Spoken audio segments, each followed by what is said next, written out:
Why is it so big? Good afternoon or good morning, everyone. Welcome to the Miami-Dade Chamber of Commerce uh, Small Business Technical Assistance Workshop in conjunction with the SBA Community Navigator Program, Miami-Dade County, Career Source, and others that support providing those small business owners information and expertise. We look forward to an exciting um, a presentation, very informative today. So we are going live on Facebook. So for those that would like to um, share it to their friends, feel free. You can click the link to join and register. We want you to engage, to ask questions. We are going to get started in a few moments. We want to give some people time to join on in. We're just going to give a little bit of about a minute or two as people start coming on in and joining us. So I want to welcome you. Thank you for joining. If you have not registered for the Community Navigators program, we'll be putting that link in the chat. I'm very excited to introduce to you two of our members who are specialized in business startup and making sure you have your business infrastructure together. So as we get started, feel free to put in anything in the chat, say good morning. Make sure you put in your business name and information in the chat so people know who you are. Every opportunity you're in a room with other business owner, with people, you need to let people know who you are and what you do. So how to get in contact with you. So make sure that as you say good morning, you introducing your business and how to get in contact with you in the chat immediately right now. We got to get some referrals. We need to let people know what we do. Okay, I see you, Gasoline. Awesome, awesome. All right, we got Lavish Touches in the building. All right, so we are going to get started. My name is Matthew Pigan with the Miami-Dade Chamber of Commerce, and we are doing this program partnership with the SBA and the Miami-Dade Community Navigator Program, which is funded by the SBA, and also Miami. And our program we do with technical assistance funded by the county and also Career Source. The Community Navigator Program is a pilot program that was started and established by the American Rescue Plan Act in 2021. It's comprised of a hub, which is based at FIU Small Business Development Center, SBD Center for short, and spokes that goes out into the community. Miami-Dade Chamber of Commerce is one of those spokes, but we are part of a few spokes like Ascendas, Branches, Prospera, um, Startup FIU, and the EDC of South Dade. Some of the things that we focus on is to improve the long-term economic recovery and resilience among small businesses. We have a focus on Miami-Dade County businesses owned by veterans, women, as well as socially economically disadvantaged individuals. So our goal is to really help out our small business owners and make sure they have the tools in order to succeed, achieve, and create jobs. Today, I'm really excited because at the end of the day, you have to start your foundation off very, very strong. And the more you have an understanding of your business plan, your idea, your marketing, learning the basics of business can take you very, very far. And we encounter a lot of business owners that don't have the basics in place, which causes huge stumbling blocks when they need to access capital, if they need to expand, or if they want to go after government or corporate contracts. When you're going after big contracts, they want to know that you got your basics in place. So today we have two of our members. First up will be Raquel Cave. She is the CEO of Inception. Her business focuses on that incorporation process, making sure you have the basis in business consulting. And also Carl Edmund, who is a consultant at Platinum Multi Services. She also specializes in accessing capital, doing business plans, and also government contracting.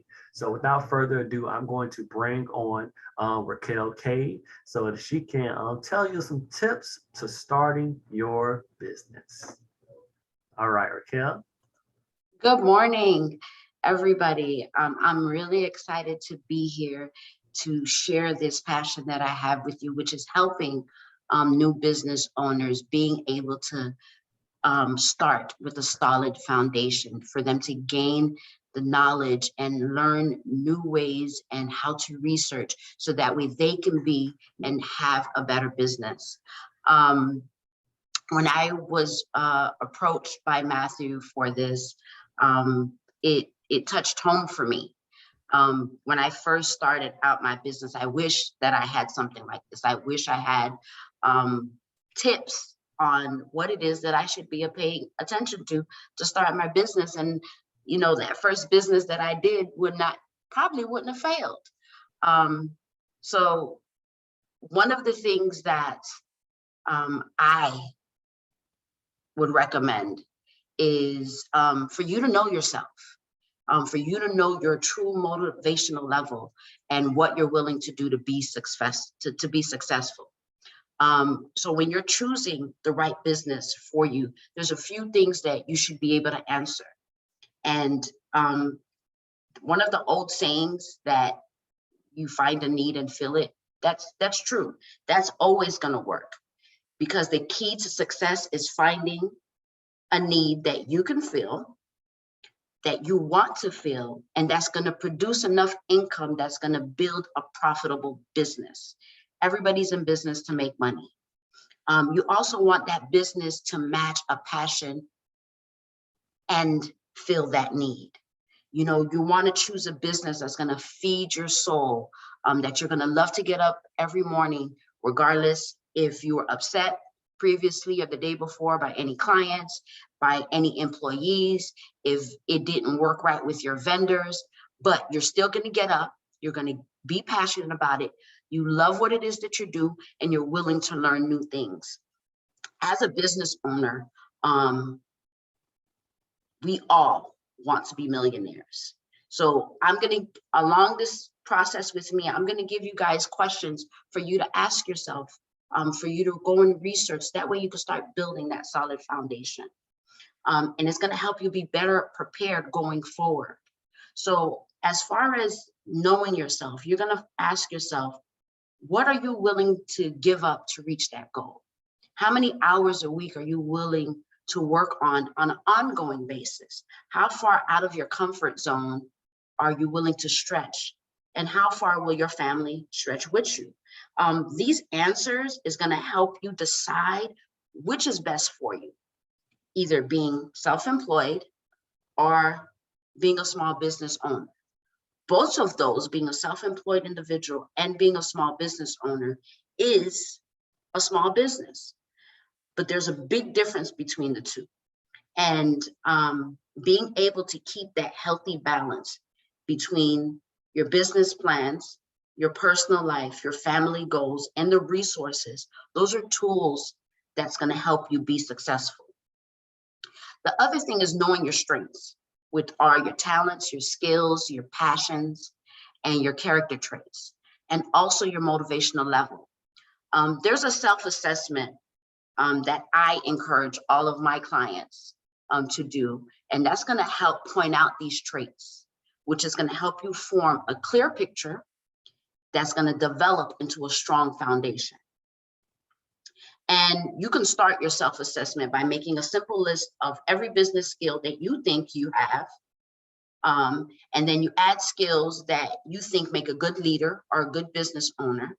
And you can also add other questions that you feel is important. Maybe it's going to be specific to the type of service that you're going to offer.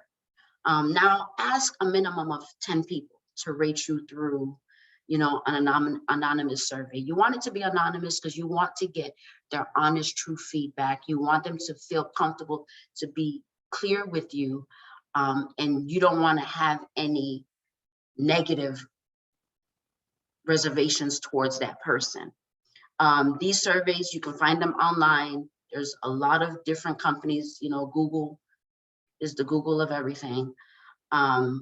So what you do is, what I would suggest you not do is don't open the survey until you've collected at least 10 of them.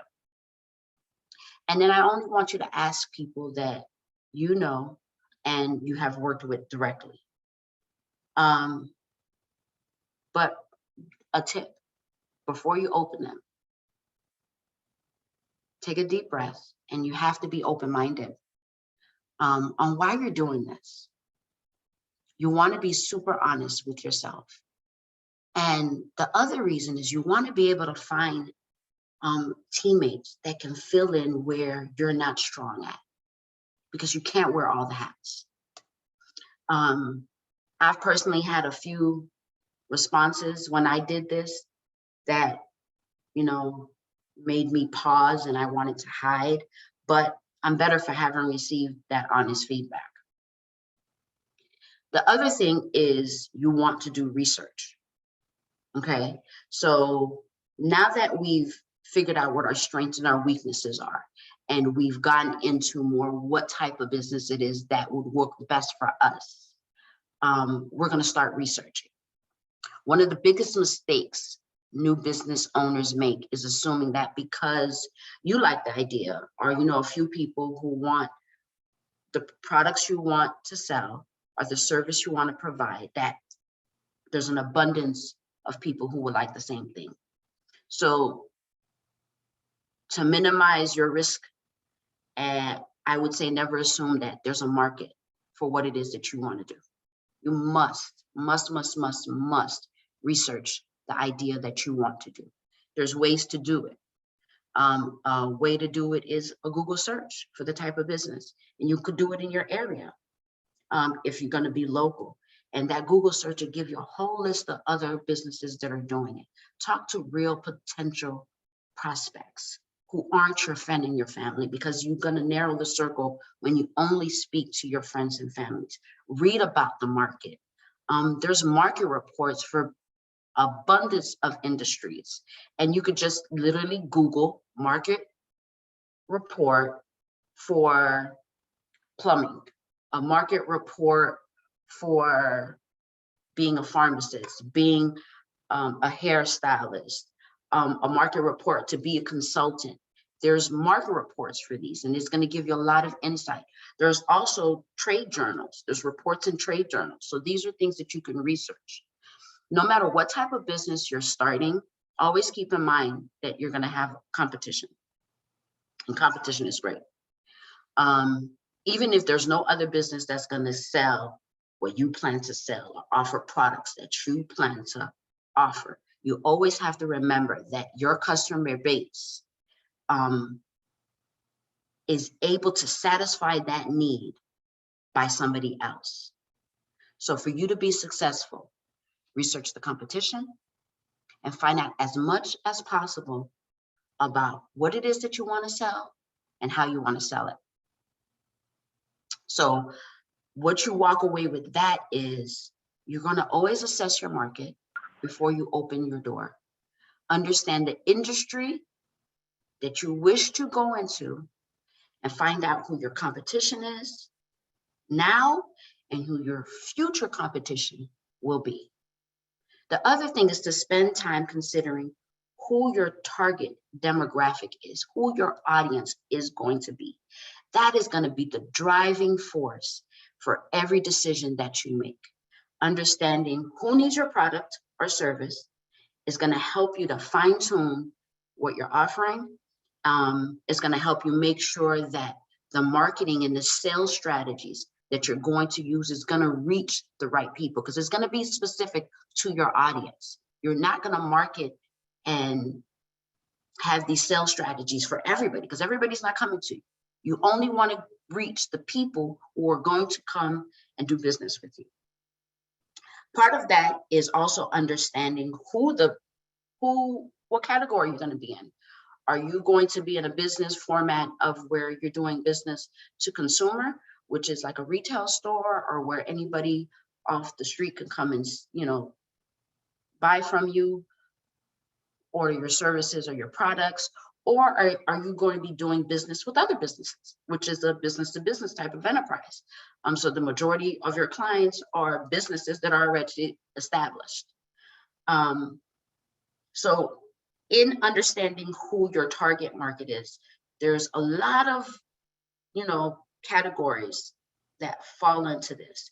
There's also the age, the gender, the income, the profession.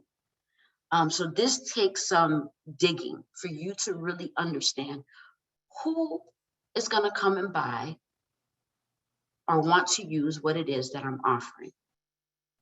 So you can't earn a profit without customers.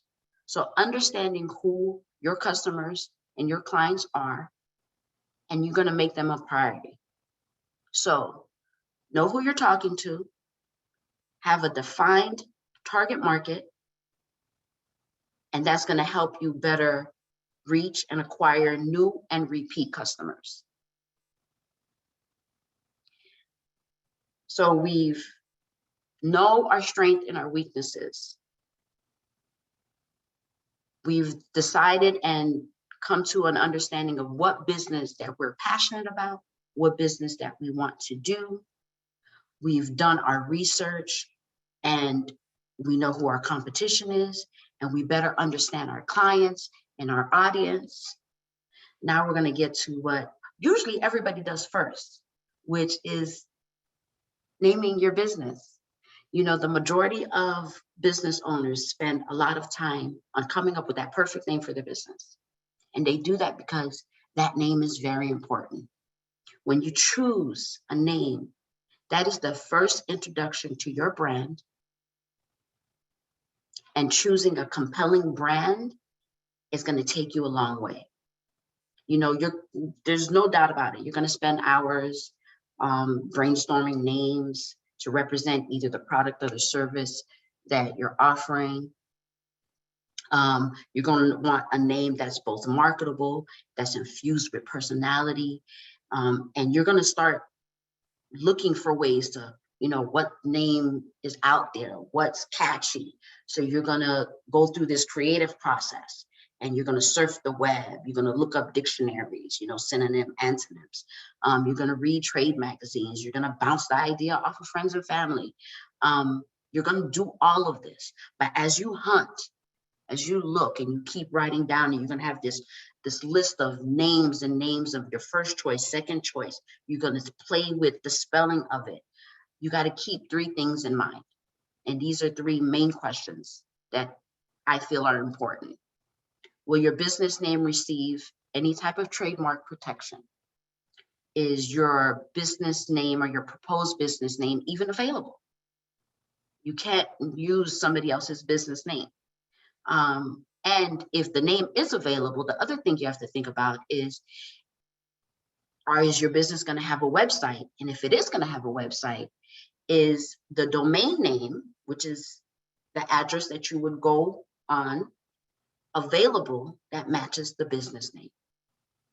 So those are important. There's no perfect formula for picking a great business name, but the best name depends on so many different variables.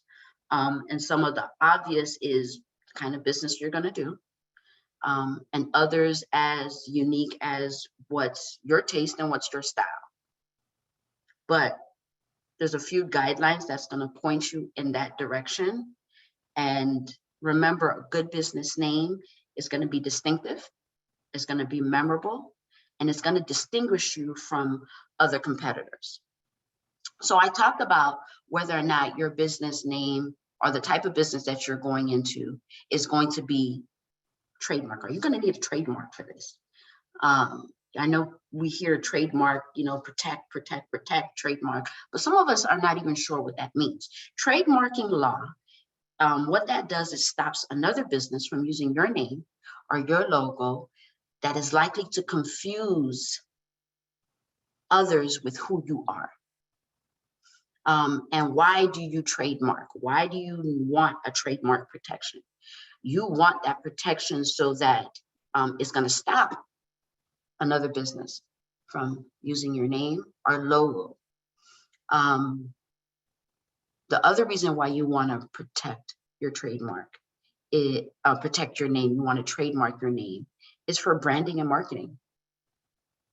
All businesses that have exclusive use of their names helps our clients, our customers, our consumers identify and recognize us, the goods and services that we're providing in the marketplace. So when I say that, when you think of McDonald's, Nike, Chase Bank, Goldman Sachs, Ford, the New York Times, these are just a few examples. But when I say these names, you have already developed a picture of who this company is. And we know that these names, there is not another company that elicits that type of response and recognition and comfortability like them.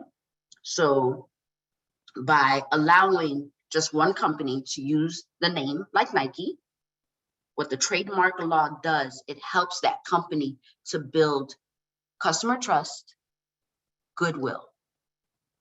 That's what it's about. That when we want some Nike sneakers, Nike gear, buy something from Nike, we know what quality we're getting from this company. We know what type of customer service this company is going to give us. We know what their policies and procedures when it comes to purchasing and returning. We are confident in when I get something from Nike, what it is that I'm going to get. Plus, the other thing is if you're starting a corporation or an LLC or a limited partnership, there's also a few state rules that you have to keep in mind when you name your business. And when I say that, I mean, structuring your business. So when you structure your business, that's something that you take time to understand. It's not, oh, I want a new business and I just wanted to be an LLC, but you're not even sure what that LLC means. What is that going to give me? What responsibility do I have if I form an LLC? Is that going to fit in where I'm trying to go? What provision is it going to give me? So before you decide on how you want to structure your business, you want to know what options you have. There's a few popular ones, but I want you to make sure that you understand what that structure implies and what requirements is needed for your business. So this is not something for you to just glass over. There's a lot of other categories that falls under structuring your business. But we'll go more into that. So when I mean by structuring your business, there's sole proprietorship, and a sole proprietorship is just one business that's not registered with the state. You don't need anything special to file or any papers to start. You and the business are one. There's a partnership where you and two or more other people will decide to go into business together. You don't necessarily need to form a partnership. I would suggest that you do, and at least have an operating agreement. There's limited liability corporation, and that main benefit is that it's structured that it limits your personal liability from any business debts and any court judgments. Then there's also a for-profit corporation. And there's nonprofit corporations. So there's a lot of options that you have, and taking this time to research and understand on what those implications and protections and provisions it's going to give you, and if that's what's needed for your business is key. So when you do that research, and all of the questions that you've gone through before, knowing your strengths and weaknesses, doing your market research, knowing who your target audience is, and now naming your business, structuring your business, coming to the decision there, are you going to trademark your name or your logo? All of that is going to help you when it comes to planning how your business is going to move forward and expand and grow and be successful, and helping you plan on building a team to help you get there. So if you're not seeking like investors, or you're not putting a huge amount of money in to start your business, You may not need an actual elaborate big business plan, but you still need a plan. You definitely need a plan. One that's going to specify your goal and your destination. And then it lays out what you want, and it's going to give you that roadmap to get you to where it is that you want to go. But you got to keep in mind that the plan is going to constantly change as you progress, and you're going to learn more about who your customers are, who your competition is, but that plan is going to help you stay focused. That's that blueprint, that's that roadmap. It's going to help you say, okay, this is where I need to go. This is where I'm going. So with that plan, there's questions that you should ask about, how you're going to run your business. How are your services and products going to be delivered? So you start asking yourself those questions. The other thing is your digital presence. If you're running a local business, you still need a digital presence. And that's something that's really, really big and important. Social media is rampant. Google, everybody goes to Google. That's the majority of people's consultants is, let me go talk to Google. Let me go ask Google. So that digital presence is very important. I want to touch on, opening a business bank account and why that's important. Opening a business bank account is what you're going to use to keep your personal and your business finances and transactions separate. And that is key. One, by opening that business bank account where it's going to help you start building a credit profile for your business. You're going to present yourself to your clients and other business in a professional manner. It actually saves time and money when it comes to taxes. So those are important. It also stops you from commingling. And commingling is when you use that one account for personal and business needs. And that is something that you don't want to do. You waste money commingling. When it comes to tax time, having an accountant or a bookkeeper to separate and research and go digging to see which actions or transactions go in what category, whether it's personal or business. So you definitely don't want to commingle.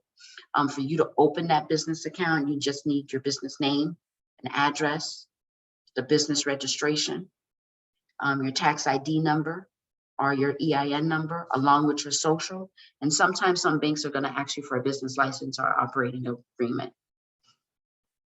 The other thing is that bookkeeper. Bookkeepers are important in the beginning. In the beginning, you might try to say, okay, I need to save some money. I can handle the books myself, or I might not need it right now because I haven't started my business. But the startup, you still need to have your categories and your line items for all the money that you're spending, even during the startup phase.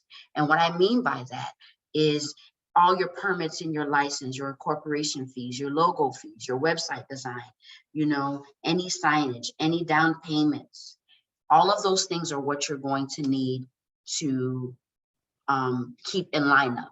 So I hope that you guys were able to get some valuable information, write down some of those questions that you can go back to and start answering for yourself. If anybody has any questions that they would like to ask, you can ask. I know that, can you open, I'm gonna answer just a few questions if that's okay. Yeah, Yes. so we are going to bring in our next speaker. I want everyone to put their information in the Q&A box. And then at the end, we are going to make sure that everyone has the opportunity to get their questions answered. So thank you, Raquel, for really going into those details about what you need to start that business. I love the fact you talked about, you got to be clear about how many hours you are willing to put in. That is very important in making sure you have the time to do what you have to do to actually run a business. It is extremely time consuming. So you have to know that. You got to be clear about your market and what you're selling. So thank you for hitting on that one. You're not selling to everyone. You're selling to the people that's going to buy.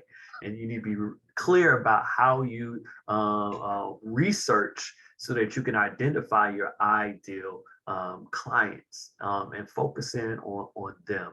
And the last thing that is so important that I hear, that's my biggest challenge with business owners, is the commingling of funds. Um, if you want to access capital, if you want to scale and grow your business, if you want to make sure you're making money, you have to have that separate business account and got to be clear about separating those expenses. So thank you very much, Raquel, for going over that. Those are the tips and basics that literally can lay a strong foundation as you move forward. So now I'm going to bring up Carol, if you could cut on your video and unmute your mic. I know there may be some technical difficulties, but I hope we got all those taken care of. And really start to tell business owners how they take a lot of things that Carol said, like making actual steps to building that infrastructure for your business, and the difference between those corporations. We already have a question in the chat talking about, can you open an LLC through a C Corp and things of that nature. So we're looking forward to hearing from you, Carol. Awesome. Hi, everybody. My name is Carol Edmund, the owner and consultant at Platinum Multi-Service. So I'm currently going to try to share my screen with you guys.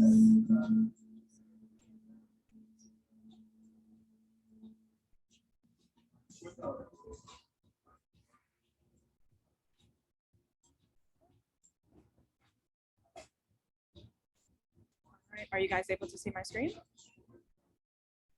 Yes, we are. Okay, perfect.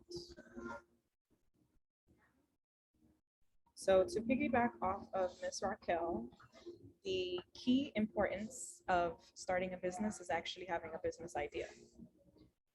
So in order to have a business, like I said, you must have a business idea.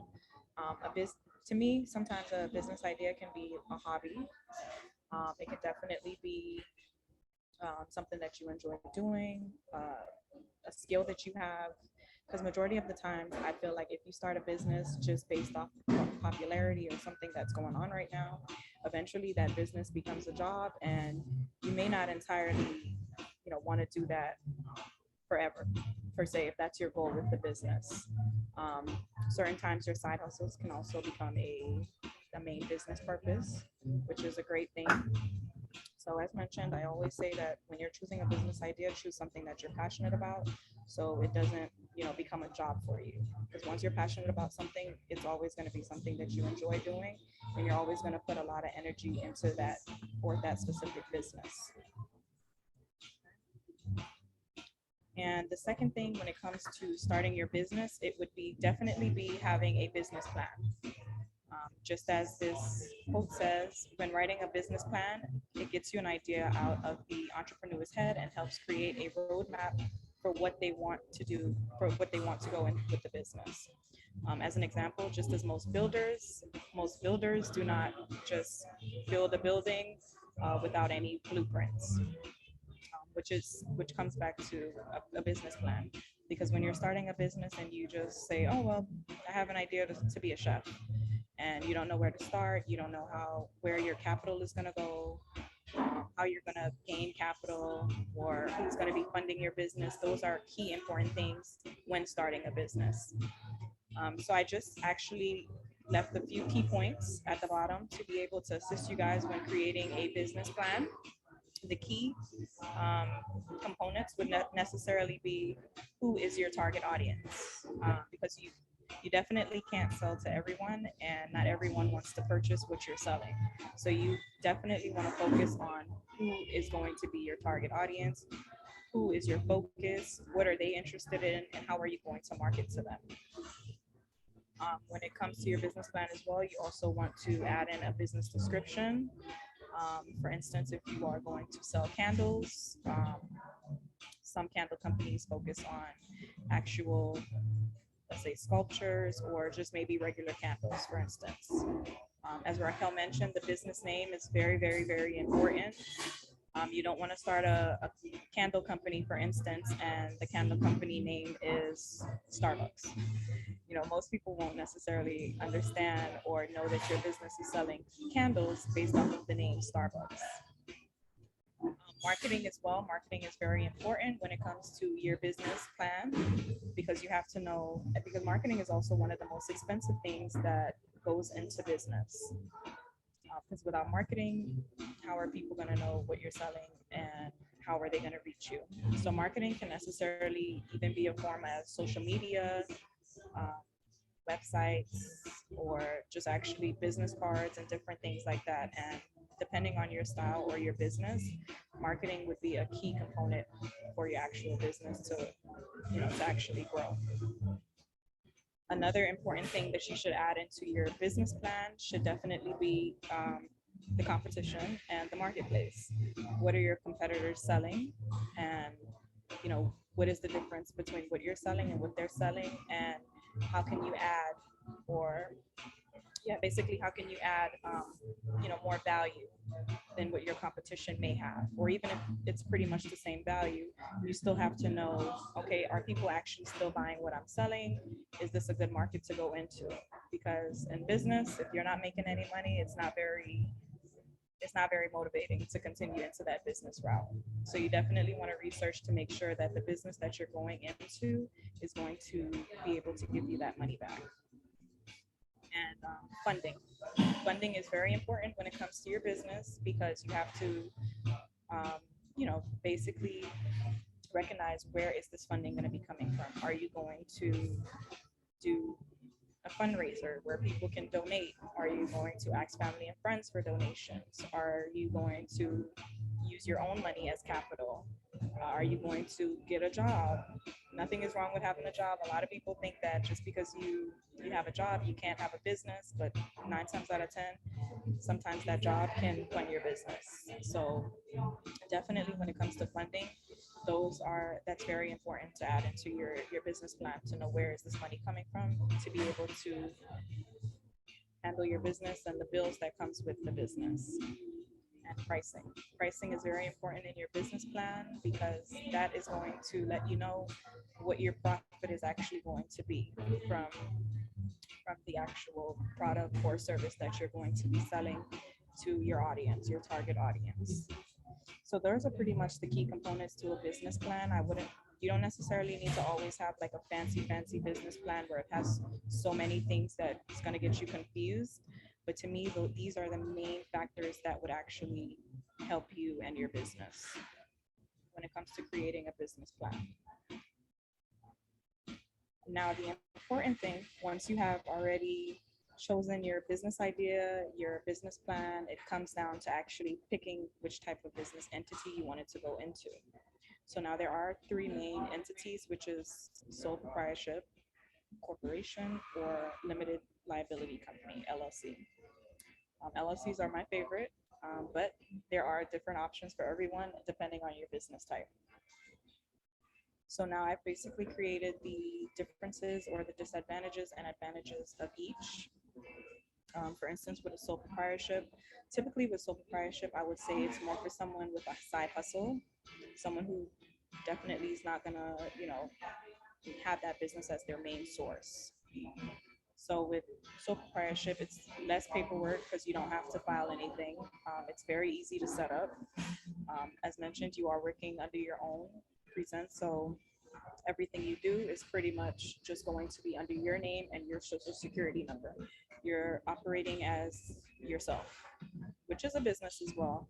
Because sometimes in sole proprietorships, you can also use a fictitious name or a DBA, aka doing business as, rather than using your real name. So for instance, if I didn't want to do an LLC for my business, I can say, well, my name is Carol Edmund, but I'm operating as a Platinum Multi-Service, which is my business name. So with this type of business type, like I said, it's more so for people with side hustles.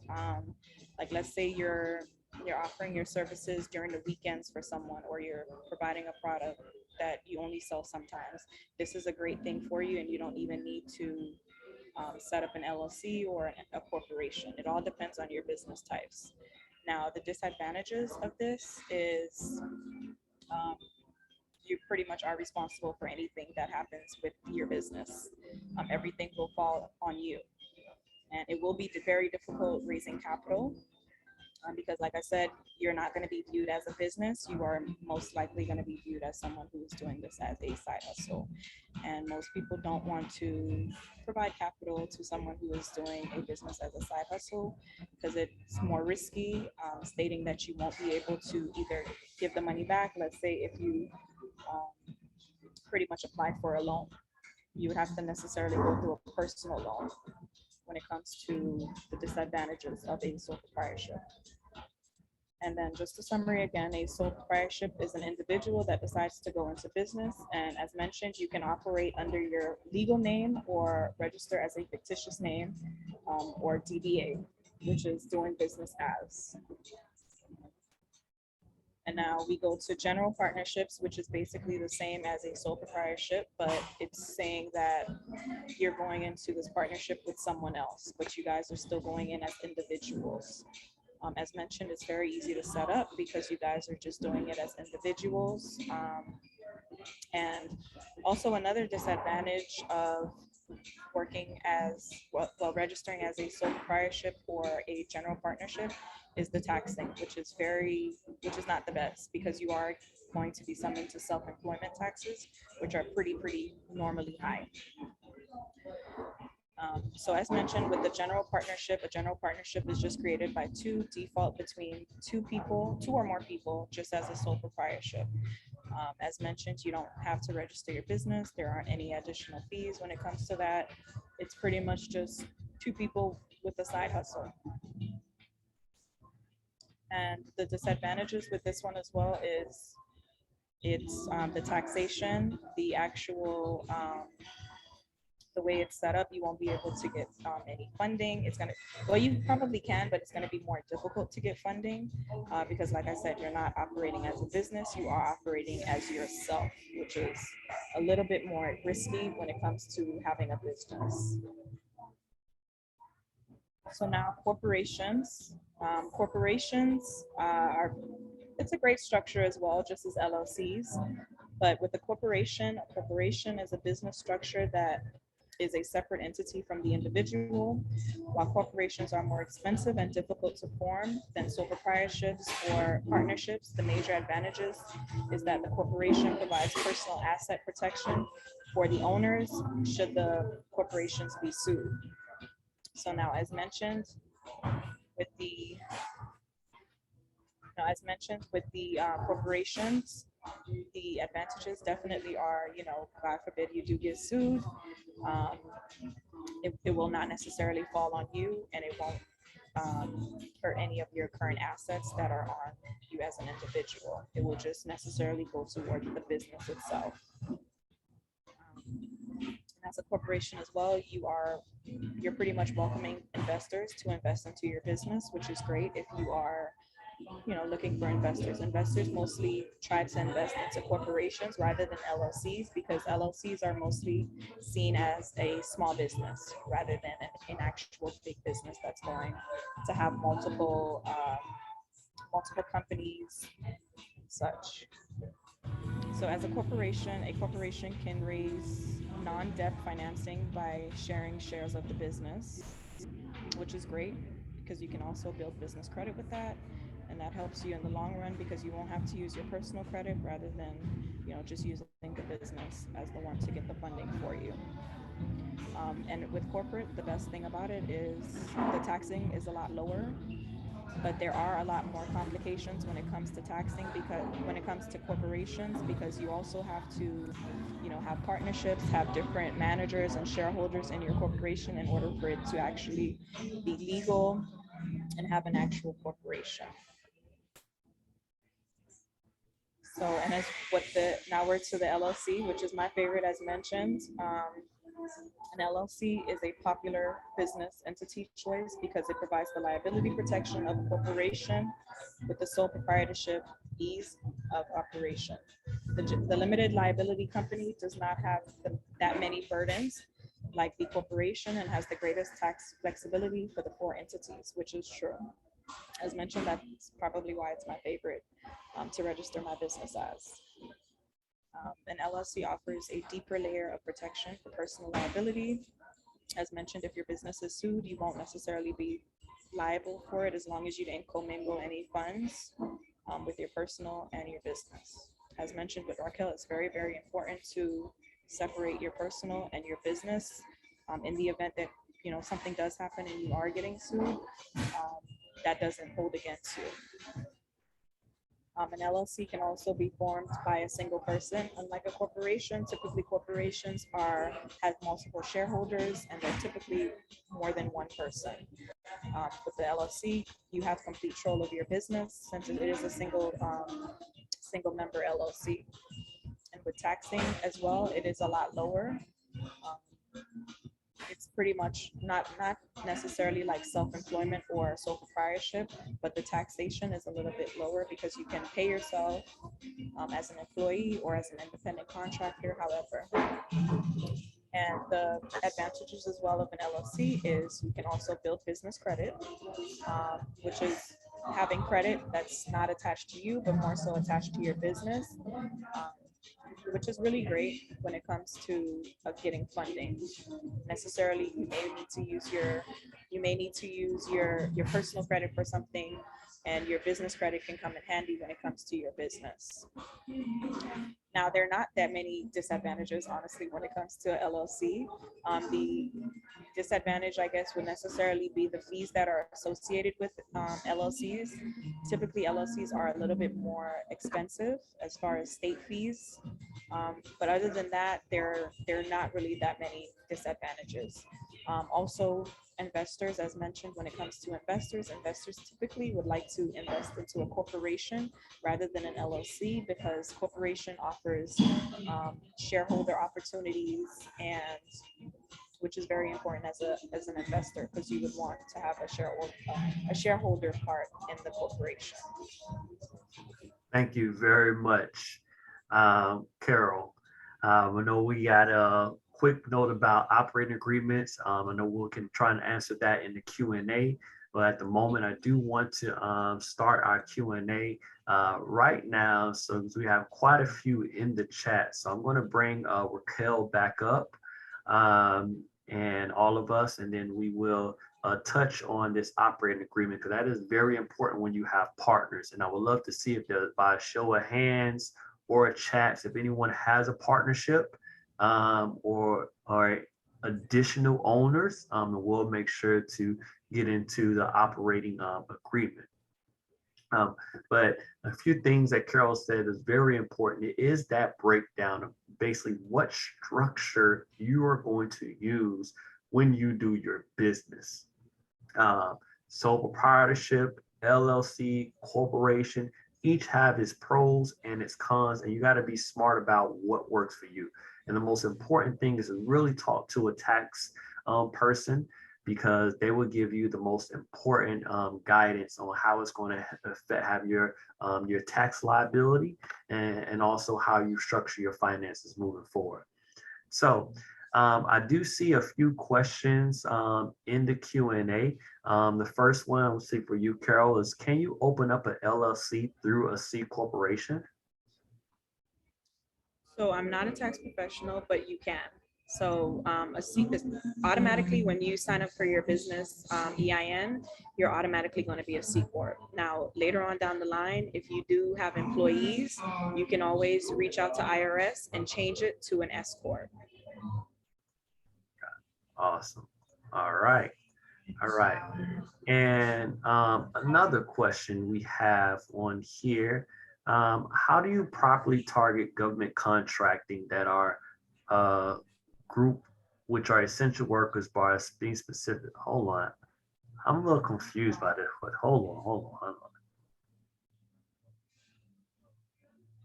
All right. So I am going to, we're going to have to bring Gasoline on and get a clear question about that.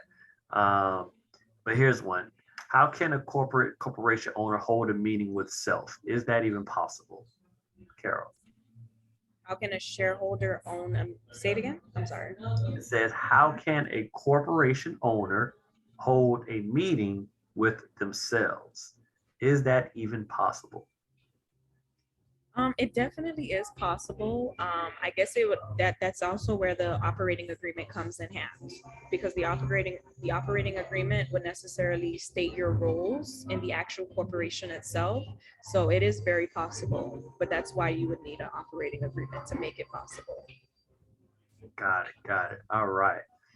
And we have quite a few questions about the business entity. So, what happens if you want to change your business entity? How do you go through that process, and what are the consequences? Um, there are no consequences well, when it comes to the EIN, if you're a C corp versus a S corp, you're going to be taxed differently. Obviously, with the S corp, like I said, it's more so for people who have employees. So you are going to be most likely taxed really high when you have employees. As far as changing, let's say, an LLC to a corporation or a corporation to an LLC, um, since we're in Florida, you simply go on Sunbiz and you do the requests, and you just simply change it, and then you'll pay the fees for the either the LLC, which you're changing it to, or the corporation, which you're going to be changing it from. Got it. Corporations are typically cheaper than LLCs. Awesome. Raquel, do you want to jump in on that? Do you have any thoughts on that? I agree with Carol. It's the process is simple, but you also want to understand what implication that means for your business of you being an LLC, the provisions and the guidelines behind it compared to you being a corporation. There are two different type of entities when we're looking at tax purposes. And that's where it really is important for you to understand when it comes to taxes, because that's where the implication is going to be the greatest, is what the requirements are for your business as an LLC versus a corporation. Awesome. All right. So I do see a hand up, Matthew Howard. Um, I just gave you the ability to unmute your mic. Do you want to ask a question, Mr. Matthew Howard?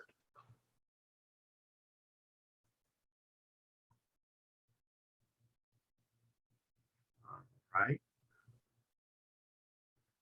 All right. So I'm going to bring in Gasoline. Do you have a question? You can unmute your mic and explain a question about government contracting. Yes, because good morning, everyone. Raquel mentioned about. Please introduce your business. Always. Yes, sorry about that, you guys.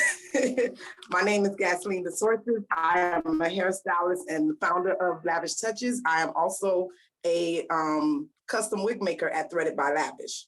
But my question is because my sister and I are interested in government contracting, but how do we properly target the contractors? Because like I try to explain to her, there's men and women. And since I've been in business making 7 years last week, I want to know how to properly target that particular one, because I didn't know. I thought target marketing was like a group, but then I realized, no, you have to target one person. So with the government contracting, it's men and women. So like, which one do I actually choose for like hairstyling or massaging?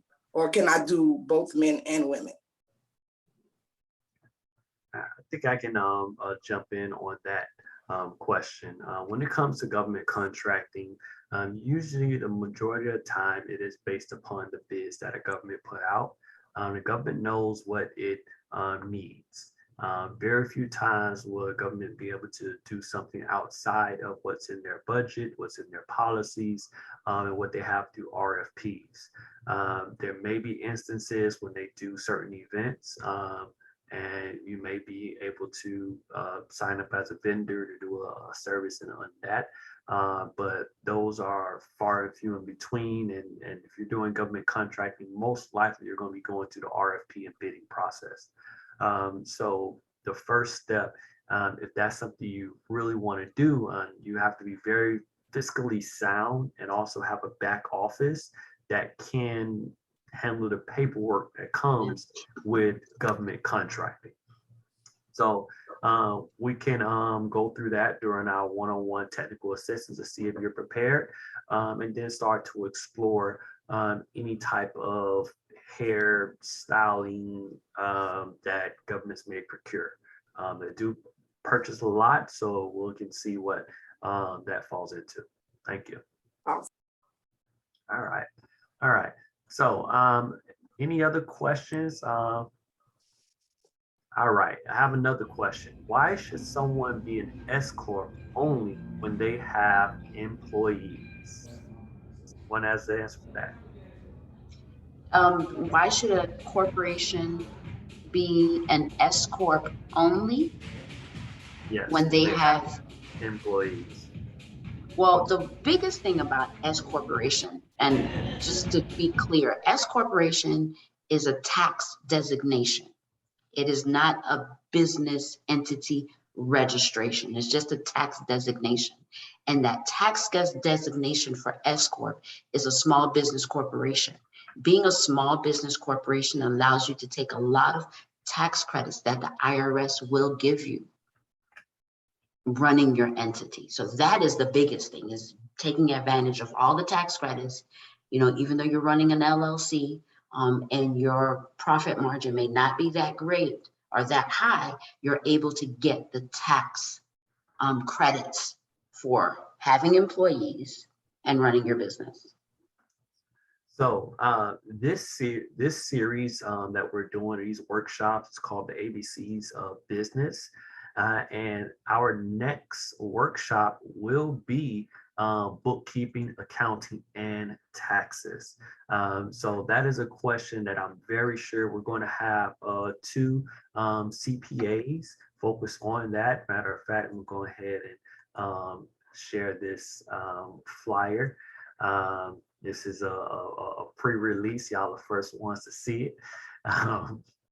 But we're going to have Stephen Henriquez and Herb Bunny come in. Stephen Henriquez, a long-time accountant, decades time, both of them decades as accounting for small businesses, as CPA. So we will be going over what you need in order to make sure that your books are together and answer those type of questions. So what we do at the Miami-Dade Chamber is a part of our technical assistance program where we help businesses one-on-one get their business together. So if you need to get your back office together, your planning, your certifications, there is help. We are part of the SBA Community Navigators Program, the county, Miami-Dade County, and Career Source. And we do these workshops so that we can continue to educate you about the opportunities and the information you need for your business.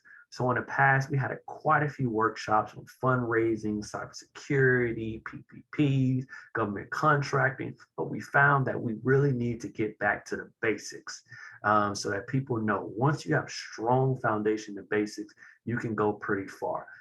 So these workshops give you opportunity to hear that expert understanding. And we also have, oh, can everyone see my screen?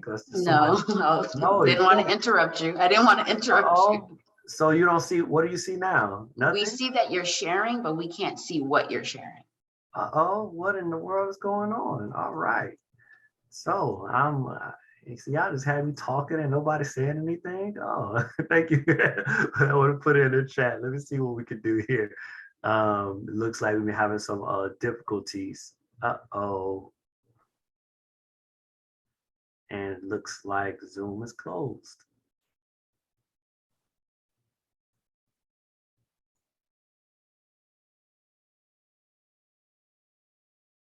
Did you freeze?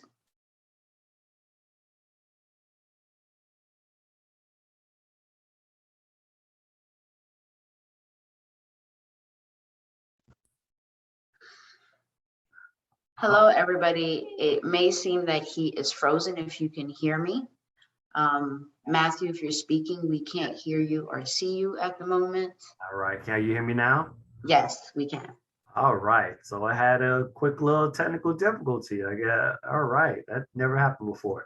So there we go. We can see it now. You can see the screen now. All right, we can see it. Yeah, as I said, this is a part of a series. Next week will be bookkeeping, accounting.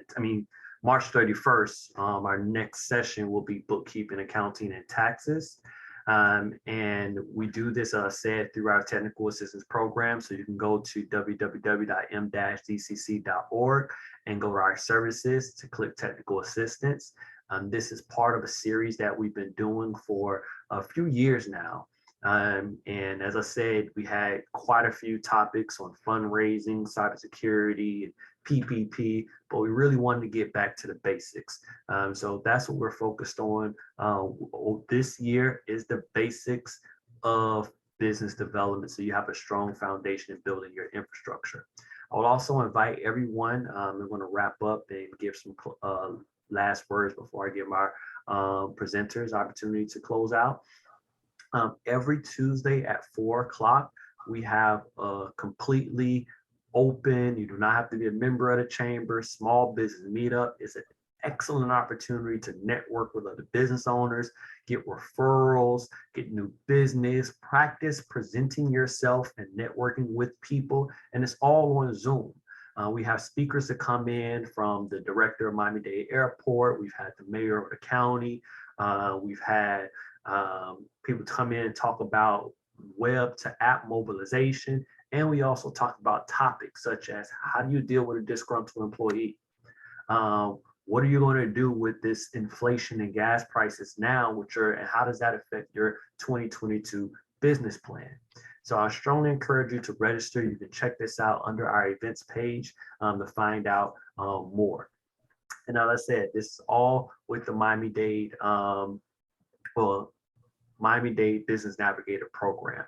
So that's what we're under, and we have a consortium of support services that provide assistance to small business owners like yourself. So reach out to us because we're here to help you. We want to see you grow and shine so that you can create jobs, become prosperous, and we get to brag about you.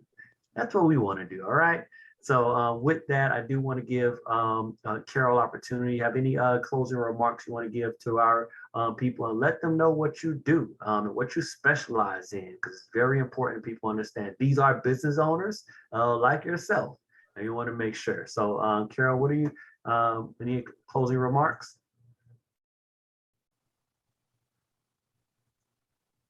You have to unmute yourself. Okay, I did. Sorry, I'm not tech savvy, surprisingly. But yes, so I just also wanted to leave a business checklist with everyone to make sure that your business actually has these items. If it doesn't, please give me a call. We will definitely assist you with these items. So it should definitely be making sure your business is registered properly, LLC, DBA, or corporation, your business tax ID, getting your EIN, your DUNS number for your business, and knowing your NICS code. Back to, sorry if I butcher your name, Gasoline, I think you spoke about the government contracting. Knowing your NICS code is very, very helpful and would help you, realize which path to go into when it comes to government contracting. I know you do hair, but there are, you're a hairstylist, but there are different things when it comes to a NICS code. Like, for instance, if you're a hairstylist, there are some accessories that the governments do actually purchase, like could be razors or shaving utensils, different things like that. Another checklist would be having your local business tax receipt, either in the county or the city in which you are located, and the certificate of use. Even if you are a home-based business, you are supposed to have a local business tax receipt and your certificate of use. And these are all services that I provide as well at Platinum Multi-Service. I do assist with government contracting, certifying your business as a women-owned or minority and veteran-owned business. And we also do assist with bid proposals as well.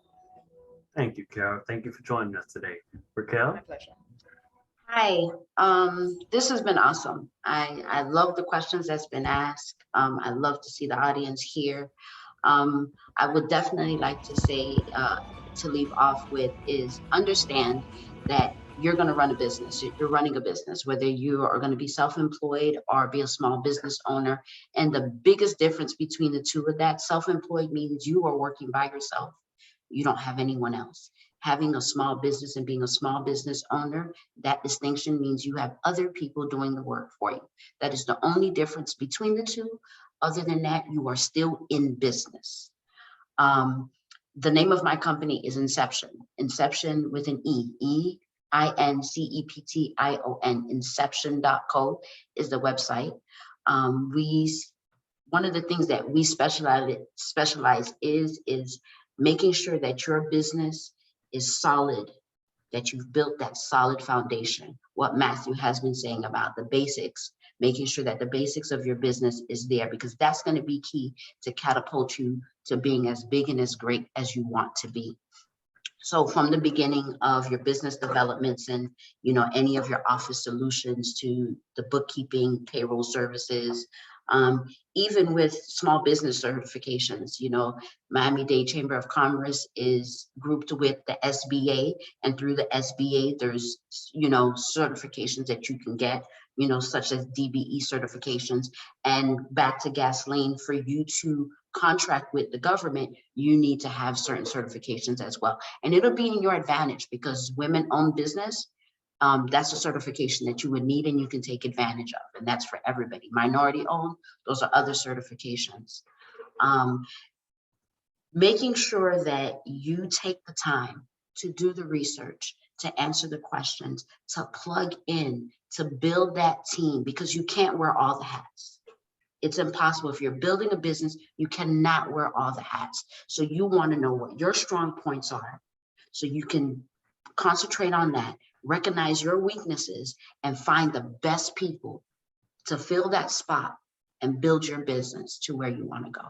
So I want to leave off with that. It is teamwork. Miami-Dade Chamber of Commerce is one of those team members that everybody on this platform can use and take advantage of. Myself, I'm open to, I know, I'm not sure who had asked. Yes, Gasoline did. Yes, I'm open to one-on-one. I also have a platform which is called Inception Labs, and that's collaborative.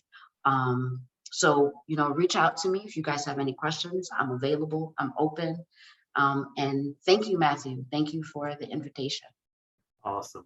I want to thank you, Raquel and Carol, for joining us, and all those that took the time out of day to attend. Make sure you spread the word. This information is on our Facebook page. Recording will be on our website. I just put the link in the chat so that you can join our small business meetup. So we look forward to seeing you, continuing this relationship and assisting you with your business growth and development. Again, you are the foundation of our economy. Your ideas and your passion makes the world go round. We need you to shine. We need you to live. We need you to make sure you're paying your bills and feeding your family through your business and what you enjoy doing. So we're here to help you. Reach out to us. We appreciate you. All right. You take care. And we look forward to seeing you again at Miami-Dade Chamber of Commerce. Take care, everyone. You too.